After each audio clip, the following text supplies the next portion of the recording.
Breaking news చూస్తున్నాం. పశ్చిమ బెంగాల్లో పాకిస్తాన్ ఉగ్ర నెట్వర్క్ కుట్రను పోలీసులు భగ్నం చేశారు. జైషే మహమ్మద్, ఐఎస్ఐ లాంటి ఉగ్ర సంస్థలతో సంబంధాలున్నాయనే ఆరోపణలతో హమీమ్ మోండల్ ఓ యువతిని బెంగాల్ పోలీసులు అదుపులోకి తీసుకుని విచారిస్తున్నారు. దర్యాప్తులో భాగంగా స్పెషల్ టాస్క్ ఫోర్స్ అధికారులు కీలక విషయాలను వెల్లడించారు. ఇక ఇటీవల ఢిల్లీలోని జంతర్ మంతర్ వద్ద జరిగిన విద్యార్థుల నిరసనల్లో అల్లర్లు సృష్టించారని, బెంగాల్ సీఎం సువేందు అధికారిని లక్ష్యంగా చేసుకోవాలని నిందితులు ప్లాన్ వేశారని ఎస్టీఎఫ్ అధికారులు తెలిపారు.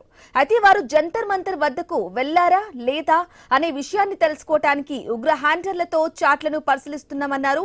సీఎం సువేందు అధికారి ఏ ప్రదేశంలో పోలీసుల బందోబస్తు లేకుండా ఉంటారో లాంటి వివరాలు సేకరించాలని కూడా వారు నిందితులను ఆదేశించారన్నారు. ఈ ఘటనతో దేశ భద్రతా దళాలు అప్రమత్తమయ్యాయి.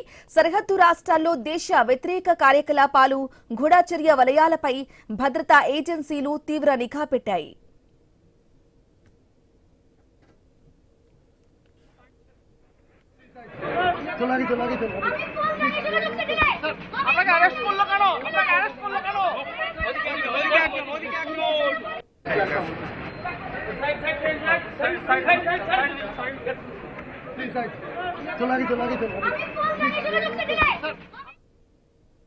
అప్డేట్స్ కంటిన్యూ అయితే షార్ట్ బ్రేక్ తర్వాత స్టే విత్ us.